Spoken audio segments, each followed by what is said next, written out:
Greetings everyone, my name is Western Ninja 11 and today I'm going to be doing an unboxing and a review of the Disney Pixar Cars Mini Races Will Rush.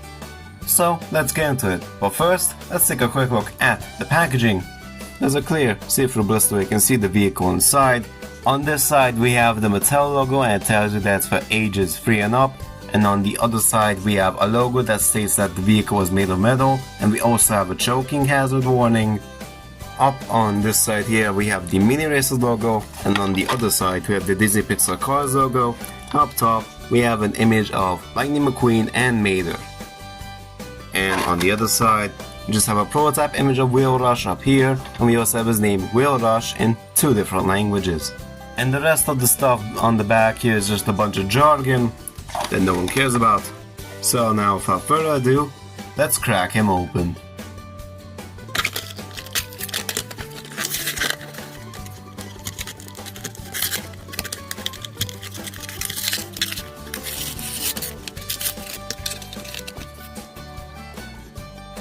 And here we have Will Rush out of the packaging. Now then, let's go into his appearance in Cars 3. Now, if I remember correctly, he only ever appeared in the Florida 500, where he was one of the many background next-gen racers and took part in the race. And he did indeed finish it, because he was not involved in that big crash that was caused by Cam Spinner. And for races, in terms of mini racers, he was first released as an exclusive in this massive 15 pack, I'm pretty sure it was. Because it was not a 10 pack, it was a 15 pack, I'm really certain. And after that he got released in the blind boxes as well as the blister packs, which is how I was able to get him. Because well, the 15 pack never appeared in my country, and it would have been a very bad investment, considering that besides Will Rush I would have only needed like 2 or maybe 3 cars from that pack.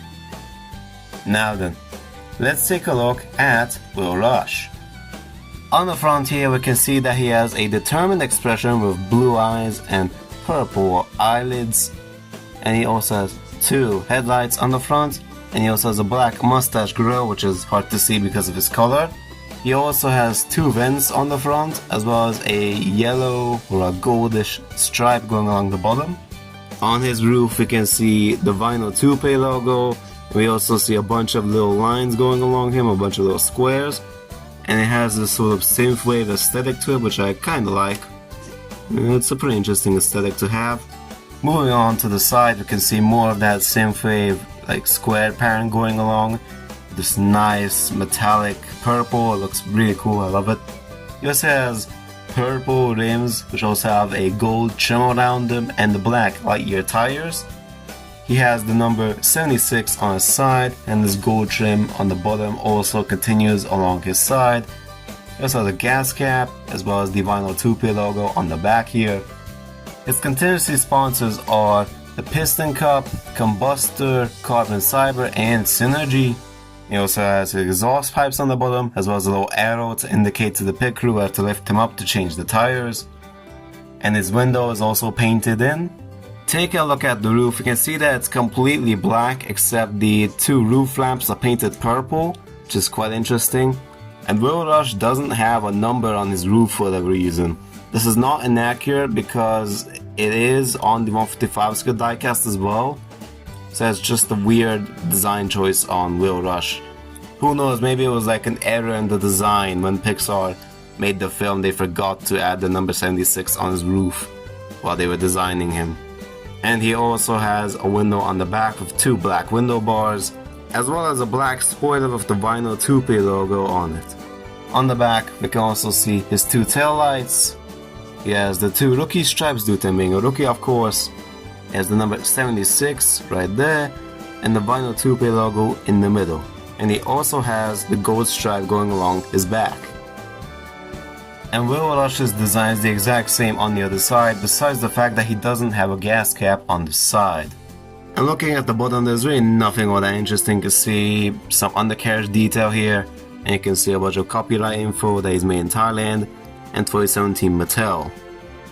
It also appears that whoever put together this Will Rush is asking for help. I'm guessing it's a hostage situation. Michael! Don't leave me here! Michael! Michael! Help me! Now Will Rusch here has the Octane Gain next gen body style. This is the one that Danny Swerves has. And a couple of other races that have this body style are H.J. Hollis, George Newman, and one of my newest mini races that I haven't shown yet, Barry the Pedal. And you can also see that Will Rusch here has the exact same spoiler design as H.J. Hollis. Now lastly, for comparison, I've brought out the 155 scale version of Will Rusch to do a little comparison with him. The one difference that I've noticed immediately is that the colors they used are different on the two, despite the fact that both of them were produced in Thailand.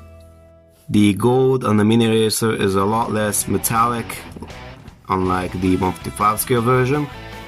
You can also see that the purple on the mini racer is much more reflective than on the 155 scale version. It's also a bit hard to notice, but the synthwave squares go down a lot further on the mini racer than they do on the 155 scale diecast. Take a look on the side, they are basically the same, but it's a lot easier to see the difference between the gold paint that they used on these two cars. Looking on the back, they are basically identical, no real difference here. And of course they're also the same on the other side. However, I did notice two key differences between the two, which is on the roof. As you can see here, on the 155 scale diecast, the roof flaps are black just like the entirety of the roof, whereas on the mini racer, for whatever reason, the roof flaps are painted purple instead of black. I'm not entirely sure which one is more accurate.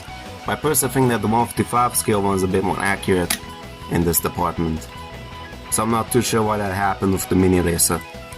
And the other big difference between the two is the design of the spoiler. As you can see, they have completely different spoiler designs, because the mini racer has these raised edges on the ends of the spoiler and also curves in a lot more, whereas on the 155 scale diecast it doesn't curve in as much and doesn't have the raised pieces. So Mattel really should have used the spoiler mode of the Danny Swerves mini racer, because it's a lot similar to the 155 scale diecast, much rather than the one that they actually used on the mini racer. Anyways, that's gonna do it for the review of the mini races Will Rusch. So I hope you all enjoyed this little review of mine, and I'll make sure to see you all next time. Goodbye.